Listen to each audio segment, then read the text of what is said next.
Le thème du colloque porte sur le transmédia, qui est un terme, une notion, pas un concept, qu'on essaie justement de discuter, de critiquer, sachant que cette notion-là, aujourd'hui, au sein des industries culturelles, il y a un peu une notion qui a le vent en poupe et sur lequel il faut arriver à se positionner scientifiquement pour prendre de la distance et repérer les enjeux économiques, les enjeux sémiotiques, on va dire, aussi d'écriture, et la question des usagers, à qui ça s'adresse, qu'est-ce qu'ils font avec ces dispositifs. Alors la transmédia, ça signifie quoi? Ça veut dire développer une histoire sur différents supports.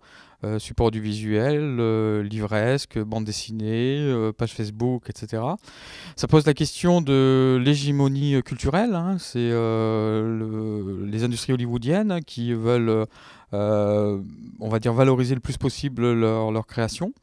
Donc il y a des questions de modèle économique derrière, puisque c'est une synergie entre les modèles de la presse écrite, les modèles de la télévision, les différents modèles traditionnels qu'on connaît dans les industries culturelles. Ça, c'est le premier enjeu. Le second enjeu, c'est des enjeux en termes de technique d'écriture, de compétences professionnelles, de former les spécialistes de l'écriture transmédiatique, si on pourrait dire ce terme-là, c'est-à-dire des auteurs qui soient capables de s'exprimer sur tous les supports aujourd'hui de communication, hein, et de plus être totalement dans la spécialisation, un spécialiste de tel support, un spécialiste d'un autre support. Puis ça pose la question de, puisque dans le transmédia, il y a l'idée que le consommateur participe à la production du contenu. C'est toute la question de l'interactivité, de la gestion des blogs, des forums.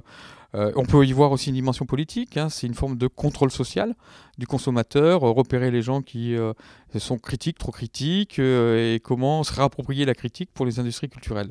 Donc c'est vraiment une dimension multiple, qui correspondent d'ailleurs assez bien, je pense, aux sciences de l'information et de la communication, qui est ma discipline d'appartenance, et la discipline d'appartenance du laboratoire I3M, qui est d'essayer de pointer les différents enjeux d'un phénomène social et notamment d'un phénomène de communication.